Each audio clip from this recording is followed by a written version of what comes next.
Right, so hello and welcome back to Books and Things, and welcome to another video. And today I'm going to be talking about how I do historical research.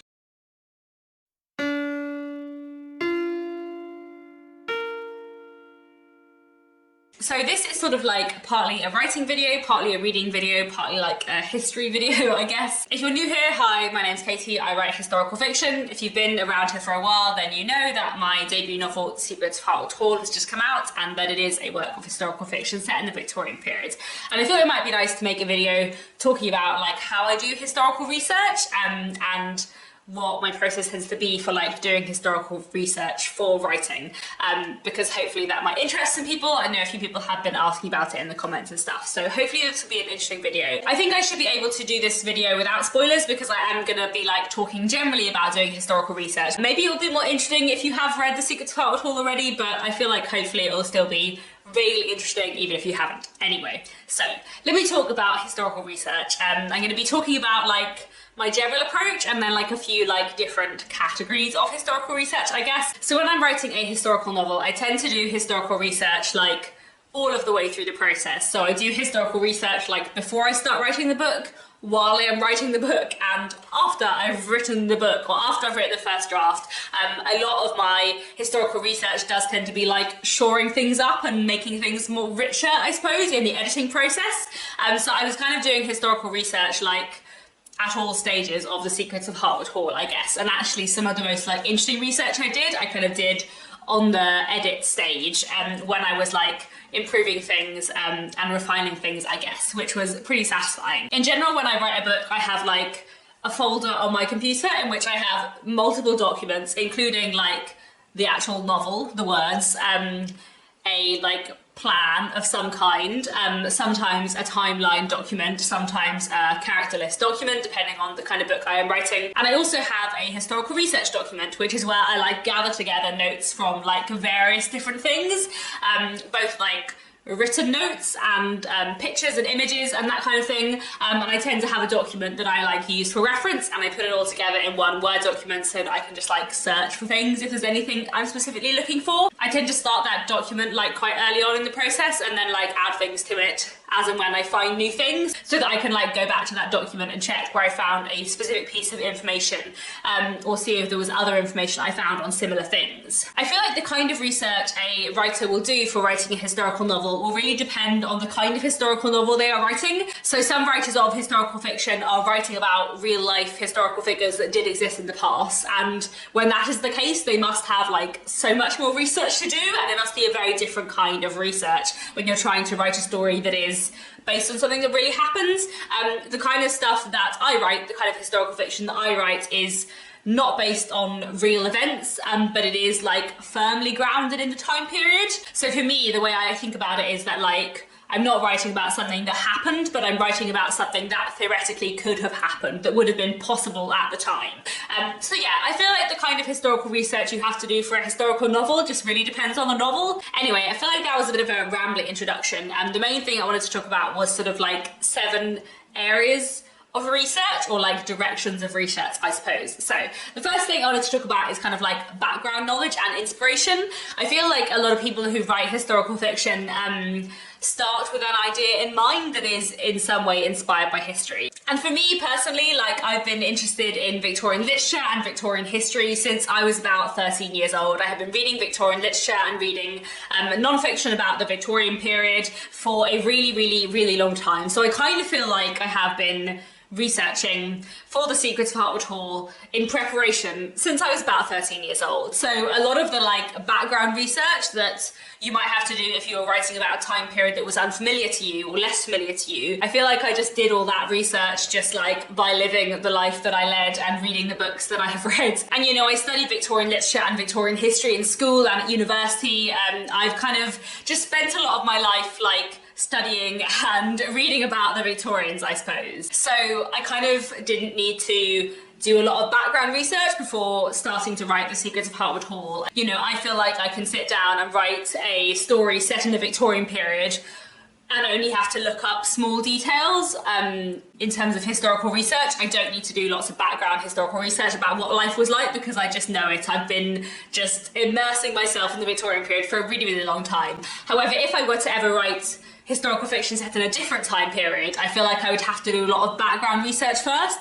Even if it was a time period that I know mediumly well, such as like the early 20th century, I still feel like I would have to do a lot more research before I could even begin writing, because there'd be a lot of little things I just wouldn't know in the same way, that wouldn't feel like ingrained in me already. Whereas for the Victorian period, I feel like a lot of stuff I just, already knew from my general reading. The next research category I wanted to talk about is non-fiction secondary source reading. So if you've ever studied history at school or university, you might remember what primary and secondary sources are, but just in case you don't, a primary source is something that was written at the time that you are studying, and then a secondary source is something that has been written later on, reflecting on the time that you are studying. So when I talk about non-fiction secondary source reading, what I mean is reading non-fiction books that have been written, in the 21st century about the Victorian period or whatever other time period you might be writing about. Reading non-fiction books written today can be really, really useful for historical fiction. There are plenty of books I've read about Victorian Britain that were useful to me for the Secrets of Hartwood Hall. I made a video back in November talking about various books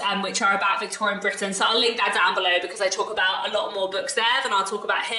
And all of those were kind of useful resources for me, and kind of books which I suppose kind of went into that sort of background reading as well, kind of books that I'd read before which had taught me about the Victorian period before I even started writing The Secrets of Hartwood Hall. The one secondary source non-fiction book I read specifically for The Secrets of Hartwood Hall was this. This is Governess, The Life and Times of the Real Jane Eyres by Ruth Brandon. So this is a non-fiction book which is all about governesses.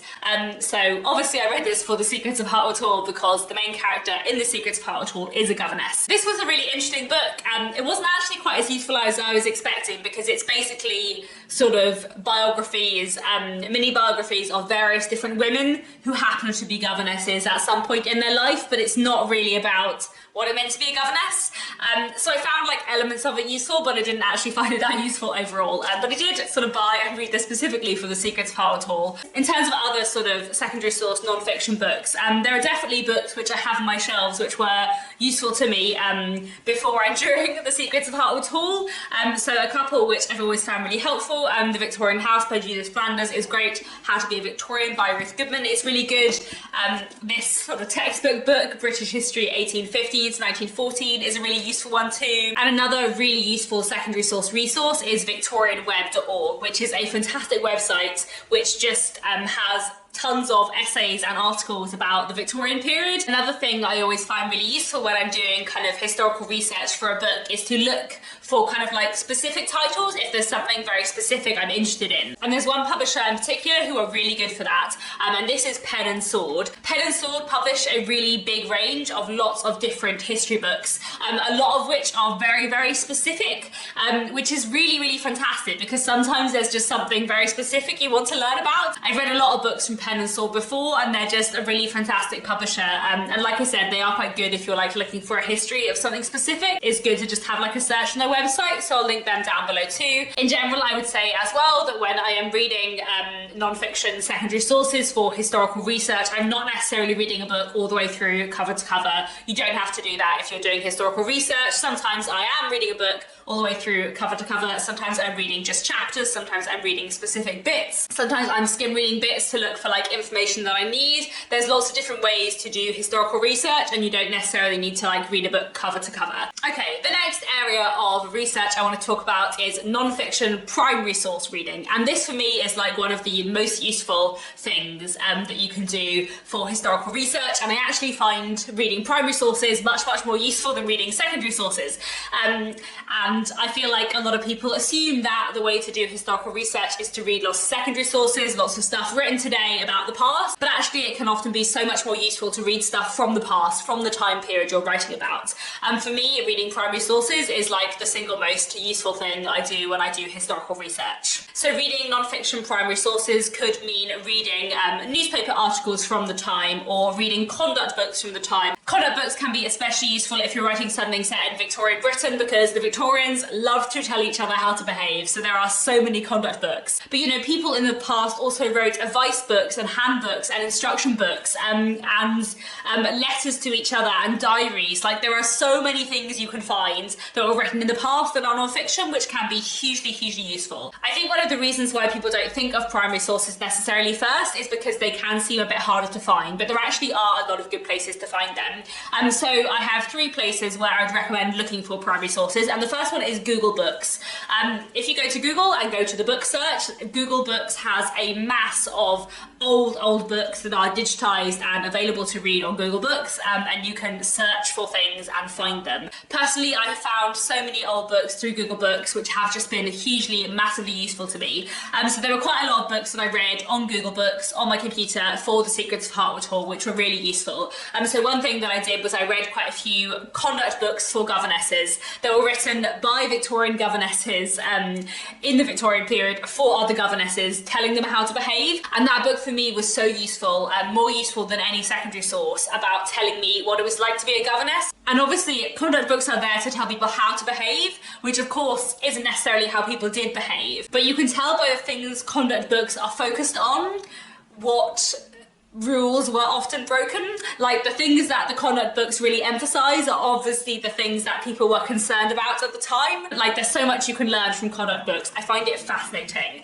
Another thing that I used Google Books for was to read old medical books. So I read a big chunk of a medical handbook from the 1840s, which was written by a doctor with kind of lots of medical advice, and that was hugely useful. I won't say specifically what elements of the Secrets of Hartwood Hall it was useful for, because I feel like I might delve into spoilers if I do. But I read up on kind of 2 medical things specifically, and I found it just so interesting to read what they did and didn't know in the Victorian period and what they did and didn't understand. Like, it was just fascinating and really useful. Reading like what an actual doctor of the 1840s thought would happen in a particular scenario and thought should be done in a particular scenario was just fascinating. And yeah, that was all just on Google Books. Google Books is just fantastic, and you can often find a lot of really valuable stuff on there. Another place that you can find primary sources is kind of archives and libraries. This is a bit more complicated and a bit harder to access, I suppose.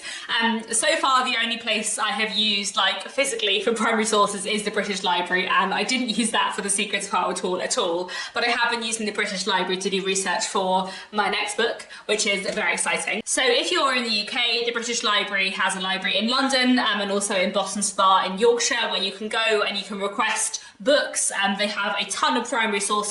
They have an excellent search function on their website where you can search like title, but also by date as well, so you can search for things from a specific time period, and you can request books in advance, go to the library and read things. They also have a huge amount of online content you can read, some of which you have to go to the British Library and read on a computer in the British Library, but a lot of which you can just read on your computer at home if you are a member.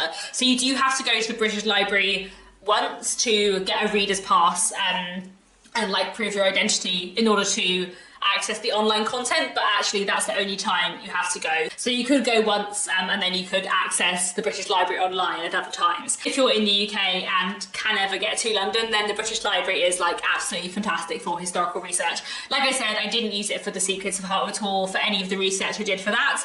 Partly I think because it felt intimidating, and also because a lot of Hartwood Hall was kind of edited, and I was doing extra research for it like over lockdown, when that would have been a bit harder. But I have been to the British Library quite a few times since doing research for the next book, and I just have found it really useful. I've read like so many really fascinating, useful sources, a lot of diaries from the Victorian period, which has been just, yeah, hugely useful. There are also lots of other libraries and archives about. I would like to know more about them. I feel like quite a lot of museums have archives, and there is one library, the Gladstone Library, which I would really like to go to, which is a library elsewhere in the UK, which has like a massive library, and apparently it is just this amazing library where you can go and like stay and have like a library getaway. That just sounds like so utterly perfect. I need to go there at some point. But anyway, another place you can get primary sources from is source books. I love source books. I think they're fantastic, and they're really, really useful for historical research. So a source book is a book which is basically a big collection of primary sources which are all kind of about a particular theme or particular time period, and you can find them online.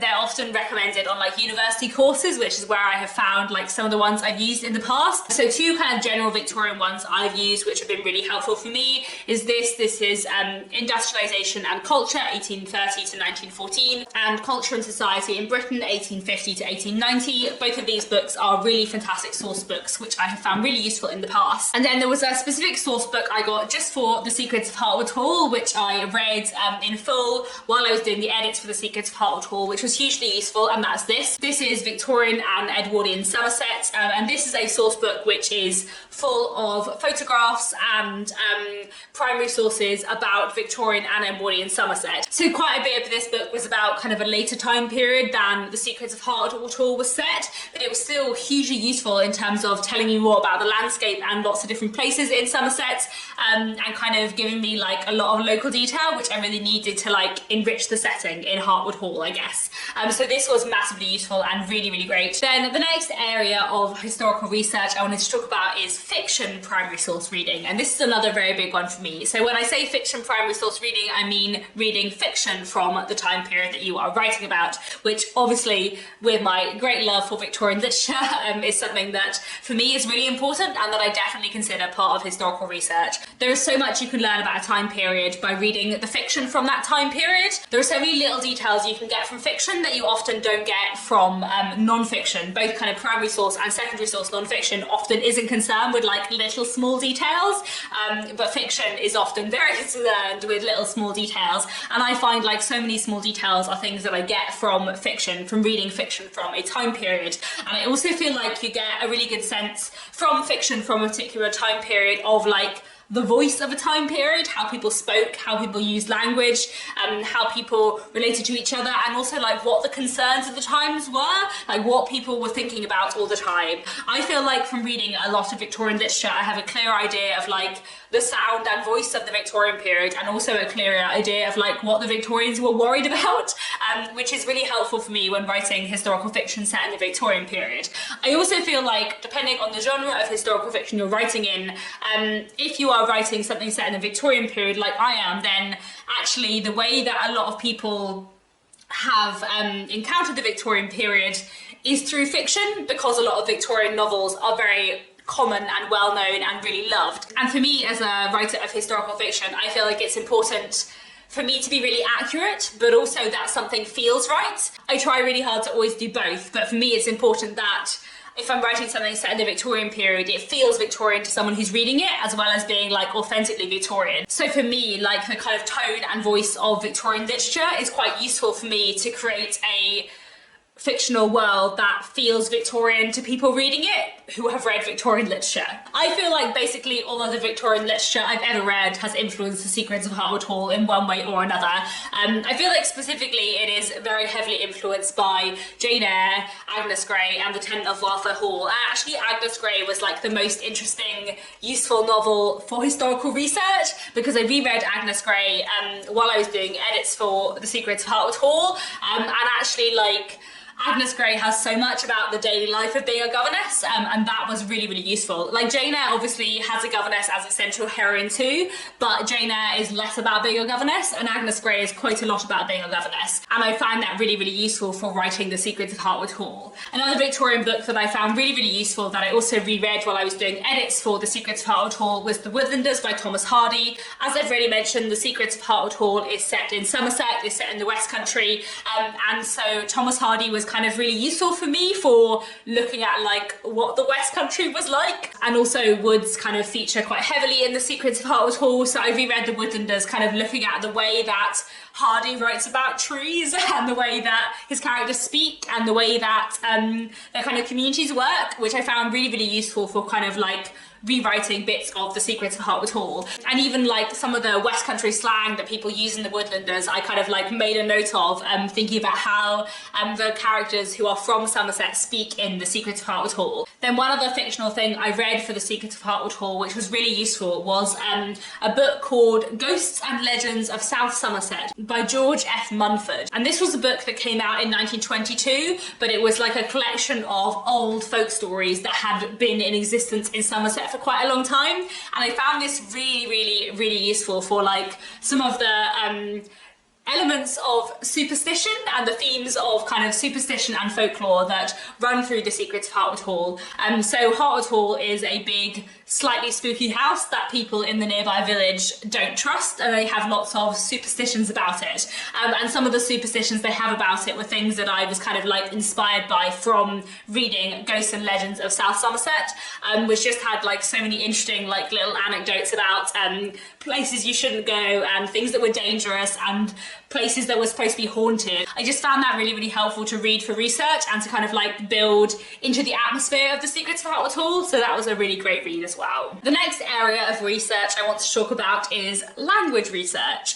So how important this is very much depends on like the kind of book a historical fiction writer is writing, I guess, and when and where it is set. If you're writing something that is set a really long time ago, or if you're writing something which is set in a country where they speak a different language to the language you're writing the book in, then I feel like that's just a whole nother question, and maybe you don't have to worry about this. But for me, when I'm writing something set in Victorian Britain, it is theoretically possible for me to write it in a completely authentically Victorian way with the language that the Victorians would have used without modern language. I'm sure things have slipped through every now and then, but I try really hard when writing something set in the Victorian period to make sure the language is authentically Victorian, to make sure I'm using words and phrases in the way the Victorians would have used them, and to make sure that the narrative voice and the dialogue sounds as completely Victorian as possible. That is really important to me. I feel like this is not important to everyone. I feel like it partly depends on like the subgenre of historical fiction you're writing. This is not going to be important for everyone, but for me personally, it is something that is quite important to me and that I spend quite a lot of time on in my research. This is partly, I think, because I'm really interested in language and in etymology, and the idea that I can like incorporate etymology into my historical research for historical fiction writing is excellent fun. So if you are writing the kind of book where you want your language to be really authentically accurate to the time period that it's set in, then there are lots of exciting different things you could do. So one thing you could do is read etymology books. There are a lot of fantastic etymology books out there. I only have ones to recommend for the English language, but I'm sure there are lots of amazing etymology books for other languages too. A couple of English language ones I really recommend would include the Etymologicon by Mark Forsyth, and also The Story of English in 100 Words by David Crystal. Both of these books were really interesting and just fantastic. Taught me so much about etymology. Again, reading primary source fiction is really useful for language research too. I feel like you can get such a good sense of the voice of a time period and the way people use specific words, idioms, the way people use contractions, things like that. You can get a lot of that stuff from fiction. So one thing that I often do when I am writing is I have on my like web browser, I have several books open in Project Gutenberg, and I do Control F and look for certain words or certain phrases or idioms and check how they're used and how often they're used and what they're used for. And that for me is really useful. Like that's just a tool I use all the time, and it makes a big difference for me for kind of like recreating authentic language of the past, I guess. There are also so many other great tools online for sort of language history. There's a good online etymology dictionary I'll leave down below, and there is also the best thing in the world, Google's Ngram tool. So the Ngram tool is basically this, I guess, algorithm that Google have created where you put a word into the search and or a phrase if you put quotation marks around it, and then it searches through all of the digitized books on Google Books, which is a huge amount, and it will tell you the frequency that that word is used throughout history, and you can look at the shape of a word and how frequently it was used throughout the past. Is just amazing. I find this really useful if I've got like a word in mind and then I'm like, would the Victorians have said this? Would they really? And then I put it into Ngram and it will tell me. Obviously it cannot tell you how the meanings of words have changed over time, so it does have like its limitations, but it's still a fantastic tool. Finally, before I move on to the next section, there's another online tool I wanted to mention, which is not really to do with language, but I don't really know where else to put this, and that is the currency tool tool on the National Archive. Again, this is very sort of like UK history specific, but the National Archives.gov.uk have a currency converter where you can put in a value of currency in the past and it will tell you how much it's worth today and vice versa. And when you put in a figure today, it will tell you what that is worth like in money in the past, but also what its buying power would have been in the past. And that is really useful because obviously like what things cost what, and therefore like what money actually means can be quite different to the actual like just stark inflation rates, and this tool is fantastic. I find it really, really helpful. So the currency archives is definitely something that's been useful to me as well. Maybe less for Hartwood Hall and more for like other stuff I've written or I'm writing next. I'm trying to think how much I've used it for the Secrets of Hartwood Hall. I'm not sure, but it is a fantastic tool. The next area of research I want to talk about is like location and landscape research. So setting research, I suppose. I guess this kind of depends on the kind of historical fiction a writer might be writing. I know I've heard other writers who write things set in real places talk about like walking around those real places, looking at the architecture which still exists from a particular time period and things like that. Or if you're writing something set in a rural landscape, you know, there is still landscape to see. I know some writers like go on long research trips and do lots of more like intense location research. For the Secrets of Hartwood Hall, I mostly did all my location research online because while I was writing it, I was working full time, very busy. And then for a lot of the writing and editorial process, it was kind of during various lockdowns and I couldn't really travel very much. So most of the like location and landscape research I did on Google and on Google Maps using like the little person tool where you can like just move down roads and look at things, and also through Google image search. Like I basically made myself a giant collage of the West Country of various like old buildings to look at like the kind of stone that had been used, buildings that, you know, would have existed in the 19th century. And that was really, really helpful. I mean, I do know sort of bits of Somerset quite well. I lived in Bath for a year and used to like go and see other bits of Somerset when I was living in Bath, but that was quite a few years ago now. So I really spent like a lot of time online, like refreshing my local knowledge of Somerset, which I really, really enjoyed and had a lot of fun with. And actually, like, there is so much location and setting research you can do through Google. Just the internet is such a great tool. And for other things that I have written in the past and for things that I am writing next, I do often like find real historical houses to use as bases for houses that I'm describing, because I have very little visual imagination whatsoever. So it's very helpful for me if I am describing a physical house, especially, to like look at a real house and look at the various features of it, look at like when it was built and when it was rebuilt and renovated, look at the style of brick and the shape of it and how you might describe it. Like that is something I find really, really helpful. And actually I don't just do this for houses, I do this for lots of other stuff too. So I do this for like dress. If I'm describing a particular outfit, I will often like look up 19th century fashion plates or look at 19th century costumes that are in museums that you can find pictures of online to kind of like use that as a model for something to describe. And I do the same actually with furniture as well. Like looking up like visual details of things from the past that still exist today is really helpful for historical research. Then the final area of historical research I wanted to talk about is kind of like real life research, and by which I chiefly mean like going to museums and like going to old buildings and going round old buildings. This is not something I did much of at all for the Secrets of Hartwood Hall. Like I said already, I wrote and edited it over like various lockdowns and I didn't have much opportunity to like go to places and see things, but this is an area of historical research that I think can be really useful for people, and that I am finding useful for my next book. I went on like a historical research day trip in order to research particular things for my next book a few months ago, which was just really, really fun, which I'll tell you about at some point in the future when I have like told you more about what the book is, but I'm not going to do that quite yet. I'm holding my cards close to my chest. But I had a lot of fun just like going on a day trip, like just for the purpose of historical research. It was just really fun and I learned like lots of really interesting stuff. But like there are museums and country houses and like lots of places that you could go where you can learn lots of things. Obviously how helpful this is for research for historical fiction depends a lot on what a writer is writing about. I basically write historical fiction that is set set in the country I live in not that long ago. So there are a lot of places I can go and learn about 19th century Britain, but if someone is writing about something set a really long time ago or in a country much further away, then that is obviously a very different scenario. But for me, like going to museums or like open houses, you know, there's so many old stately homes and old buildings that are open in the UK through National Trust or English Heritage or various other trusts or whatever. Like there's so many interesting historical places you can go to and learn things, which is great. And actually this again doesn't have to be something that you do in person. Kind of exploring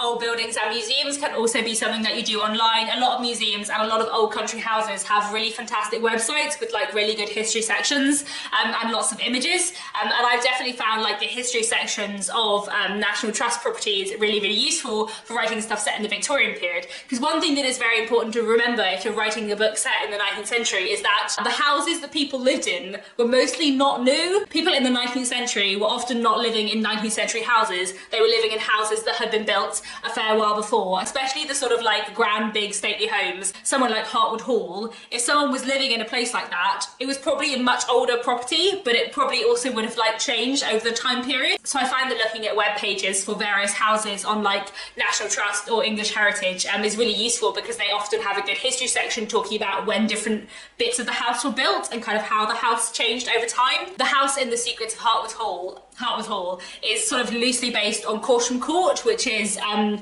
house in Wiltshire, which is where my creative writing masters were taught. So I spent a lot of time in that house, and I have changed it quite a lot for Hartwood Hall. Like I've changed the shape to be a horseshoe, which is not what it is in Corsham, because I needed two big wings of the house for various purposes in the Secrets of Hartwood Hall. And I also kind of put the house in the middle of nowhere rather than like next to the village as it is in Corsham. But Corsham Court and like its architecture and the look of it was like really influential on the Secrets of Hartwood Hall. And at the point when I was writing the Secrets of Hartwood Hall, I hadn't been to Corsham for quite a while, but I still remembered well what it looked like. I looked at it online a lot. I looked at like, you know, Corsham Court's website, and it said various things about when the house had been changed over time, and that was just really, really interesting and really, really useful for me. So yeah, going to museums and historical properties that are open to the public can be really, really fascinating. There are also a lot of like small specific museums dotted hereabout, especially in the UK at least. And yeah, there's just a lot of like interesting historical stuff out there to be found. Okay, I think that is all I wanted to say. I feel like this video has been so much longer than I intended, so I hope it has been interesting and or useful for people. And I've definitely had fun making it and talking a lot about like historical research, which is something I do really, really enjoy doing because I love history, and all that historical research that I do makes like the stuff I write better, I hope, but also is quite fun in itself as well.